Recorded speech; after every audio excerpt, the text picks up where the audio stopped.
하나님의 말씀은 창세기 6장 13절로 8절까지인데요. 그래서 하나님이 노아에게 이르시되 모든 혈육 있는 자의 포악함이 땅에 가득함으로 그 끝이 내 앞에 이르렀으니 내가 그들을 땅에서 멸하리라. 너는 고페르 나무들로 너를 위하여 방주를 만들되 그 안에 칸들을 막고 그 역청으로 그 안팎을 칠하라. 17절 내가 홍수를 땅에 일으켜 무릇 생명의 기운이 있는 모든 육체를 그 하늘들 아래에서 멸절하리니 그 땅에 있는 것들이 다 죽으리라.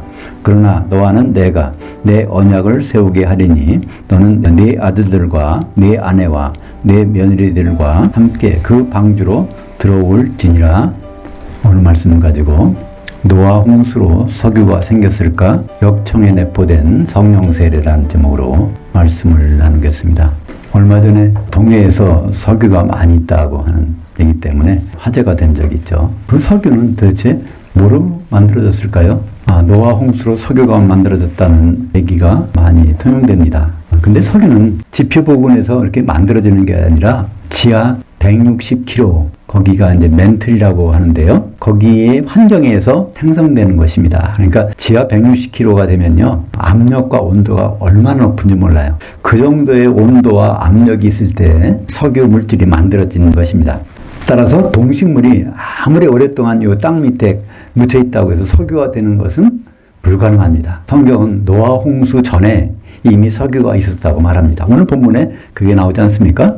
노아한테 여호와 하나님께서 역청으로 방주의 안팎을 칠하라는 말씀이 있습니다. 노아가 방주에 발랐던 역청이 바로 지하에서 올라온 석유의 찌꺼기입니다. 석유는 여러 가지 탄화수 물질이 혼합이 되어 있어요. 그래서 원유를 갖다가 정유 공장에 가서 정제를 하죠. 그러면 여러 가지 물질이 나옵니다. 맨 꼭대기에는 뭐가 나올까요? 거기서 LPG라는 가스가 나오고요. 그 바로 밑에는 나프타라는 물질이 나오는데 그 나프타로 이제 휘발유를 만듭니다. 또 석유화학 제품도 만들고요. 그 밑으로 나오는 것이 등유입니다. 이걸 가지고 비행기 기름이나 등불 켰던 그 등유를 만들죠. 그 밑에 나오는 것이 경유라고 하는데 이게 바로 디젤이라고 하는 기름입니다.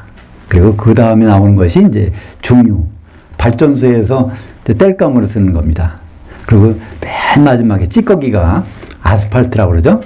도로 포장하는 그 아스팔트를 성경에서 역청이라고 이렇게 기록했습니다.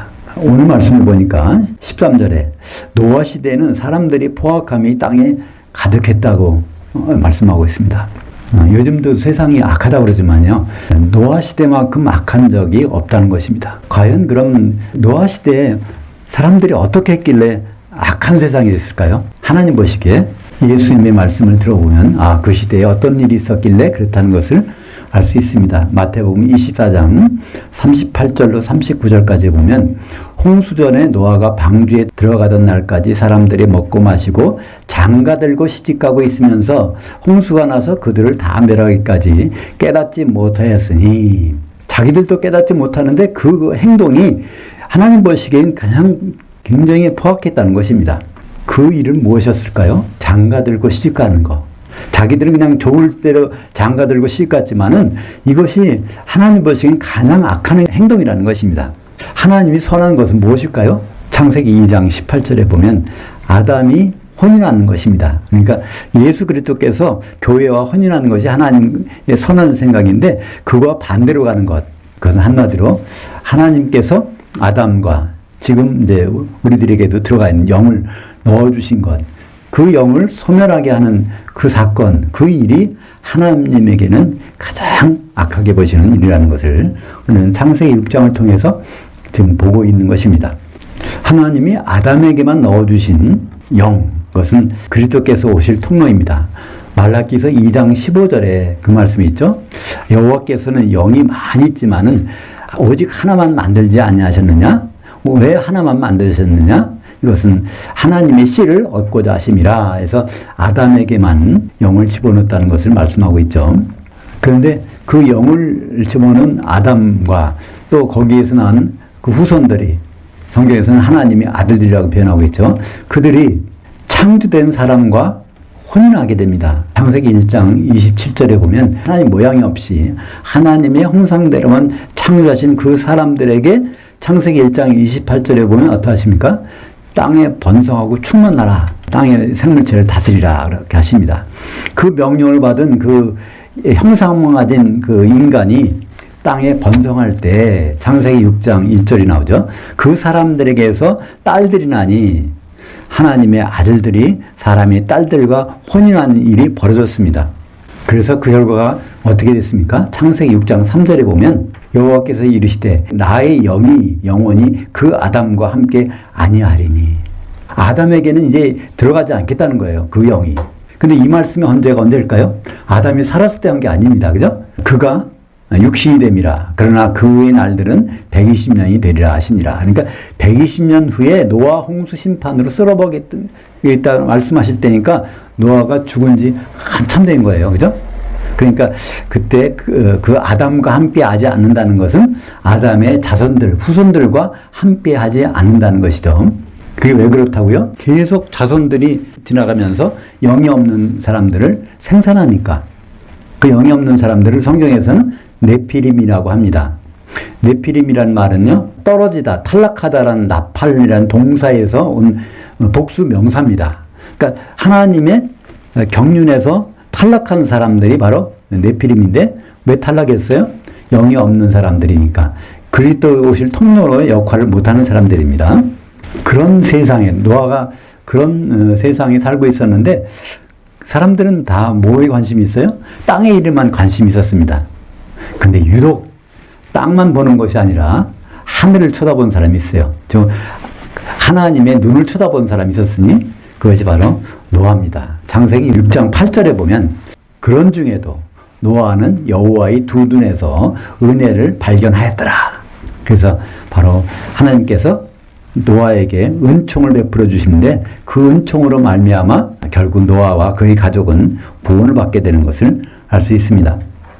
그래서 노아는요, 그 일 때문에 이 세상을 바라보지 않고 앞으로 있을 미래를 바라보고 산 사람입니다. 그러다 보니까 하나님과 동행하게 됐죠.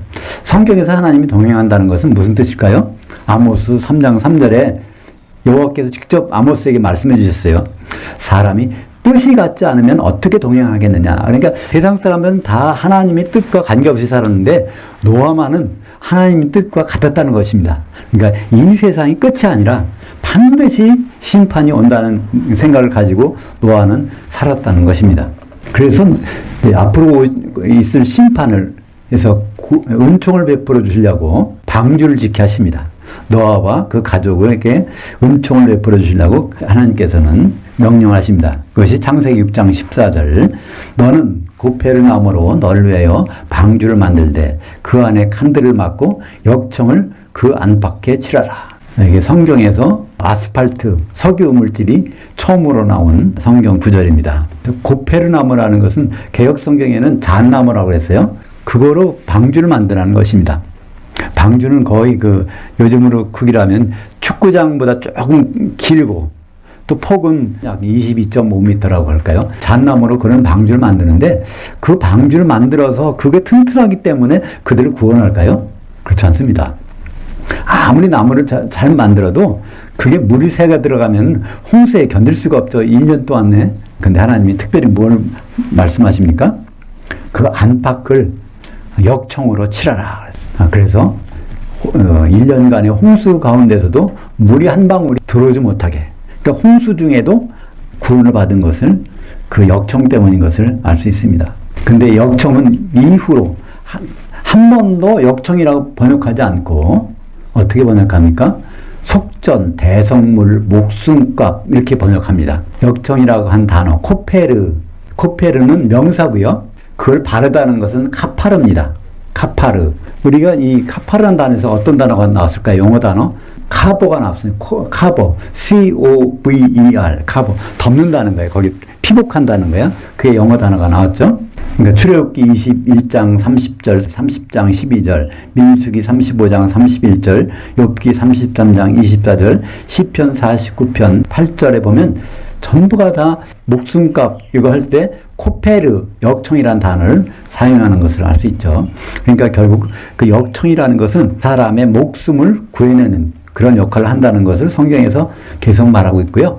역청을 칠하다라는 카파르 동사는요, 특히 보면 레위기에서 너는 이것으로 속죄하고 죄를 속하는 방법이 바로 카파르. 그러니까 역청을 바르는 것, 이렇게 설명하고 있습니다. 그렇다면 이 역청, 석유는 어디서 나올까요? 돌석자 기름 유자입니다. 그죠? 반석에서 나오는 기름이라는 뜻입니다. 석유 자체가 반석에서 나오는 기름이에요. 그러면 성경에서 그리스도는 뭐라고 하십니까? 반석이시고, 또 기름은 뭐라고 하죠? 성령이라고 합니다. 이 반석이신 예수님이 십자가에서 깨지셔서 그 속에서 나오는 것이 바로 생수인 성령인 것이죠. 그러니까 예수님이 십자가에서 죽으시고 부활하시고 셋째 하늘에 올라가셔서 아버지께 받아 주시는 그 기름, 그것이 바로 성령이지 않습니까? 이 내용들이 성경에는 그대로 고스란히 기록되어 있습니다. 고린도전서 10장 4절 볼까요? 다 같은 신령한 음료를 마셨으니 이는 그들을 따르는 영적인 반석으로부터 마셨음에 그 반석은 곧 그리스도시니라. 그러니까 출애굽해서 광야에서 거의 40년 동안 지낼 때 그들이 물이 없었는데 반석을 치면은 거기서 물이 나오게 됐습니다. 근데 다른 반석이니까 여기 가서 치면 물이 나오고 저기 가서 반석 치면 물이 나오고 항상 반석이 따라다녔다는 거예요.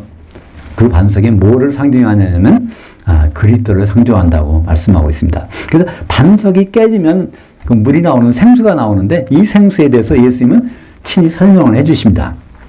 그것이 요한복음 7장 38절부터 39절까지 나를 향하여 믿는 자는 성경에 이른 것 같이 그 배에서 생수의 강들이 흘러나오리라 하시니, 그러니까 그 성경에 이른 것 같이라는 것은요, 그 구약 성경에 보면 이스라엘 백성들이 목마르다고 할 때 그때 반석을 쳐서 그 생수를 내줬지 않느냐, 그걸 예수님이 말씀하신 것입니다.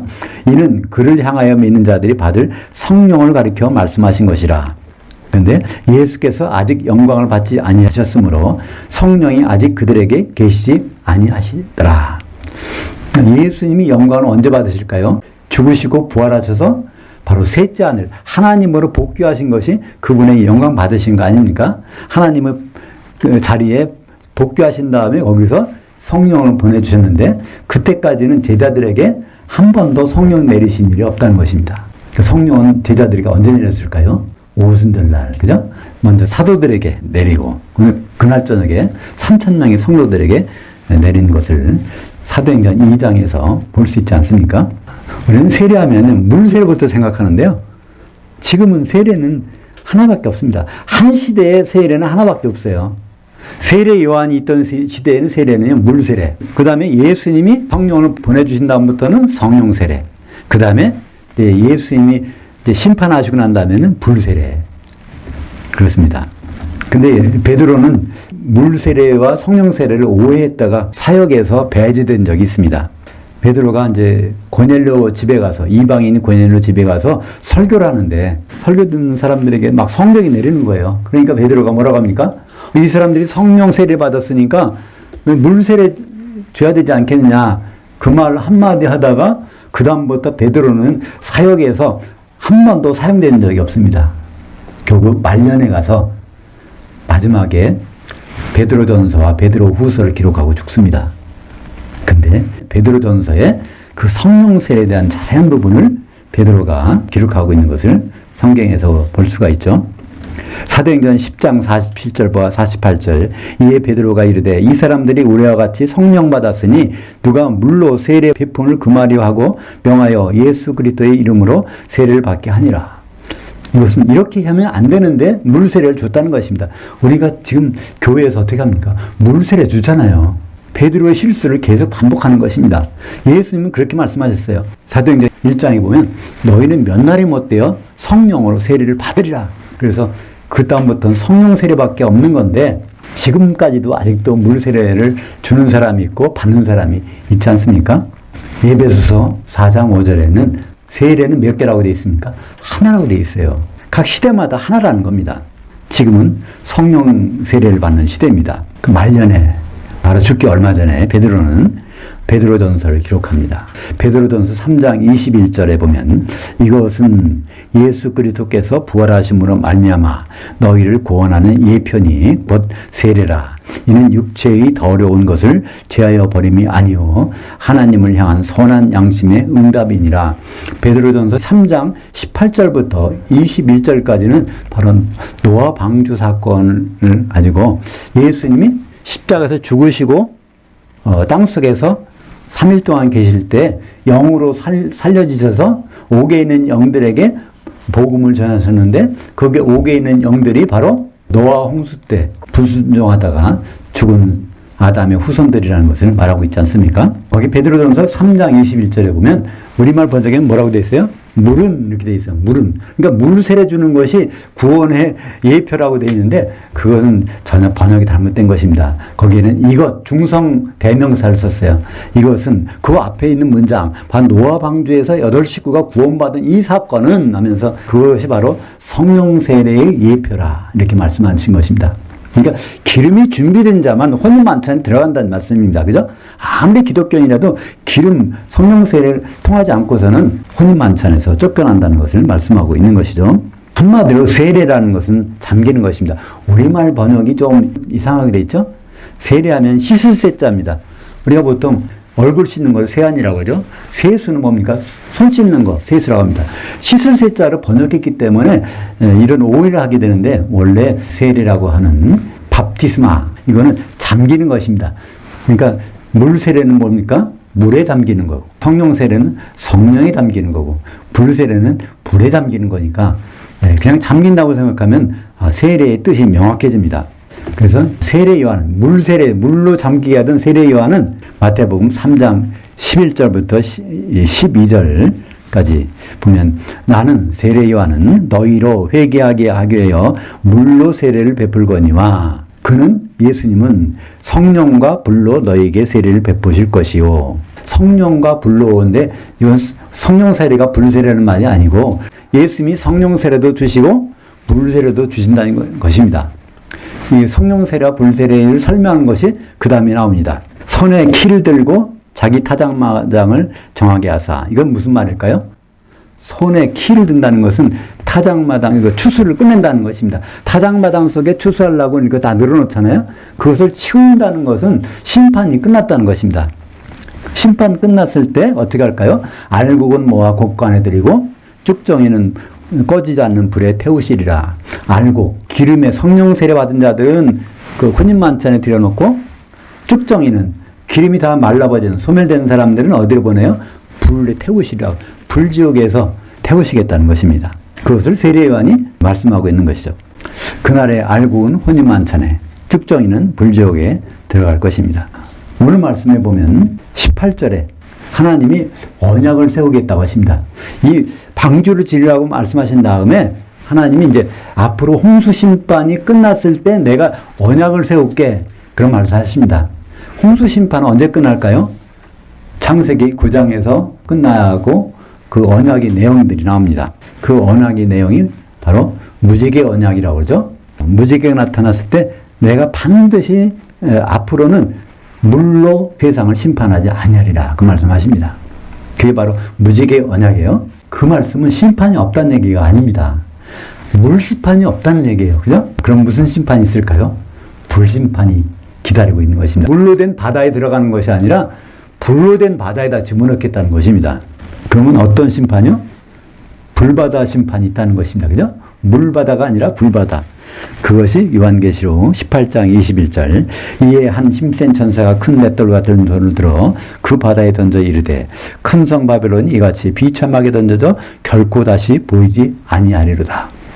우리가 엇들 읽으면요 앞으로 바다에 빠지는 심판이 있나 봐 그렇게 생각할 수 있는데 여기에 큰 성 바벨론 마지막 때 음녀교회 마지막 때 교회가 어디에 빠진다고요? 그 바다. 근데 그 바다는 어떤 바다일까요? 거기 정관사가 있어요. 그 바다. 그 바다는 어디서 나오냐면 요한계시록 15장에 나오는 불 섞인 그 바다입니다. 물바다가 아니라 불바다예요. 요한계시록 15장 2절. 또 내가 보니 불이 섞인 유리바다 같은 것이 있고 그 짐승과 그의 우상과 그 이름의 수를 벗어난 이른 자들이 그 유리바다 위에 서서 하나님의 경고를 가지고 하나님의 종 모세의 그 노래, 어린 양의 그 노래를 불러. 이것이 바로 모세의 그 노래는 테힐라. 출애굽기 15장 11절에는 출애굽해서 홍해를 건넌 다음에 그 홍해에서 애국 군대들이 빠져가는 것을 보고 모세가 처음으로 할랄의 찬송을 부릅니다. 이 테힐라를 부른 거예요. 그게 바로 여호와를 자랑하는 장면이 거기 나오니까 그것이 바로 할렐루야 찬송이고요. 또 요한계시록 19장 6절에 어린 양의 혼인 때 부르는 찬송, 그게 뭡니까? 할렐루야 나오잖아요. 그죠? 여호와를 자랑하라는 그 찬송. 그것이 요한계시록 15장 2절에 있는데 누가 부른다고요? 이기는 자들이. 이기는 자들이 복수입니다. 이기는 자들이 복수라는 것은 무슨 의미일까요? 이기는 자들을 다 모아놨다는 얘기입니다. 그 얘기는 심판이 이미 끝났다는 얘기죠. 심판이 끝나서 이기는 자들을 모아가지고 지금 할렐루야를 부르면서 혼인 만찬에 들어가 있는데 그들은 어디 있어요? 물 섞인 유리바다 위에 서서 찬양 부르고 있는 거고, 그러니까 공중에서 찬양을 부르는 거고요. 그럼 불 섞인 유리바다 밑에는 뭐가 있어요? 우리가 봤던 요한계시록 18장 21절 큰 성 바벨론, 음력에 혼인을 준비하지 않았던 세상을 사랑했던 그런 교회 성도들이 바닷속에 던져지는 것을 보게 되는 것입니다. 그러니까 이기는 자들이 결국은 혼인 만찬에 들어가는데 이기는 자는 누가 이기는 자일까요? 성경에는 정의가 나옵니다. 요한계시록 2장 26절 이기는 자 곧 끝까지 내 일들을 지켜보는 자. 예수님의 일은 몇 가지죠? 크게 7가지입니다. 이스라엘의 7절기가 예수님의 그림자라고 골로새서 2장 17절에 그러지 않습니까? 그림자는 절기인데 실체는 예수 그리스도의 것, 예수님이 행하시는 것이 바로 실체라는 것입니다. 예수님은 그래서 6월절도 행하시고 무교절, 초곡절, 오순절 행하셨습니다. 앞으로 뭐가 남았어요? 나팔절과 속죄절과 장막절, 그것을 완성하실 것입니다. 그것까지, 그 마지막 끝까지니까 장막절까지 지켜보는 자가 이기는 자니까 장막절, 혼인만찬까지 지켜보려면 뭐가 준비해야 될까요? 성령의 기름, 역청을 반드시 갖고 있어야 되는 것입니다. 마태복음 9장 15절 신부실 아들들이, 이때 신부실은 공중에서 있는 신부실입니다. 신부실이 있다는 것은 뭐죠? 예수님이 신랑으로 오셨다는 뜻이죠. 예식장에 가면 거기에 신부 대기실이 있잖아요. 그러니까 신랑이 공중에 재림하셨을 때 거기에서 아들들이, 하나님의 아들들이니까 성도들입니다. 성도들이 신랑과 함께 있을 동안에는 슬퍼할 수 있느냐? 그러나 신랑을 빼앗길 날들이 이르니 그때는 금식할 것이니라. 그러니까 주님과 식사를 같이 못하게 되는 것, 지옥에서 1000년 동안 지내게 되니까 그렇습니다. 사랑하는 여러분, 노아가 홍수 중에 방주에서 구원받은 것은 방주의 역청, 곧 반석에서 나온 기름이 발려졌기 때문이었습니다. 노아의 방주 구원 사건은 기독인 구원의 예표입니다. 우리 예수 믿는 사람들이 어떻게 하면 마지막에 혼의 구원을 받을까? 베드로전서는요, 혼의 구원의 책입니다. 베드로전서 1장 9절에 보면 믿음의 결국은 혼의 구원이라 하면서 베드로전서 3장에 거기에 8혼들이 구원받은 사건을 기록하고 있지 않습니까? 무엇으로 구원받았어요? 노아 방주에 역청이 발려져서 8혼들이 구원받았습니다. 그 역청이라는 것은 돌기름, 반석기름, 그것이 바로 반석이신 예수님께서 깨지셔서 나온 기름이니까 그게 바로 성령이죠. 주님 오시면 산 자나 죽은 자나 모두 공중에서 다 주님 만나게 될 것입니다. 그때 누구만 혼인만찬에 들어가요? 이기는 자만 혼인만찬에 들어가고, 이기는 자로 분류되지 못하면 어디에 들어가요? 불석인 유리바다 속으로 던져지는 것을 요한계시록 18장 21절에 보지 않습니까? 마태복음 25장 10절 열처녀가 있었는데 그 중에서 기름을 준비하던 자만 혼인만찬에 들어가고 나머지는 다 쫓겨나게 되는 것을 볼 수 있습니다. 마태복음 22장 11절에는 혼인만찬에는 누가 들어가요? 혼인 예복을 입은 사람만 들어갑니다. 혼인 오찬에는 그리스도 심판대에는 다 쓰게 돼요. 그러나 혼인만찬에는 예복을 입어야 되는데 바로 그 예복이 그리스도의 옷이죠. 갈라디아서 3장 27절 누구든지 그리스도를 향하여 세례를 받은 자는 그리스도로 옷 입었느니라. 그러니까 그리스도를 바라보고 세례를 받는다는 것은 성령 세례죠. 성령 세례 받은 것이 그리스도의 옷이고 그것이 예복이니까 우리는 주님 오실 때 반드시 그 예복을 입고 있어야 할 것입니다. 그리스도의 옷, 바로 성령 세례. 성령 세례는 심판의 불바다에서도 절대적으로 안전한 현대판 노아의 방주입니다.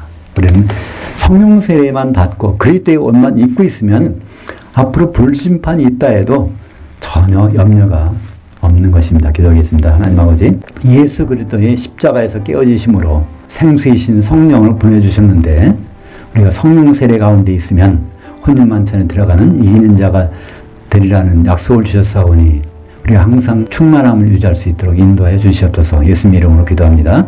아멘.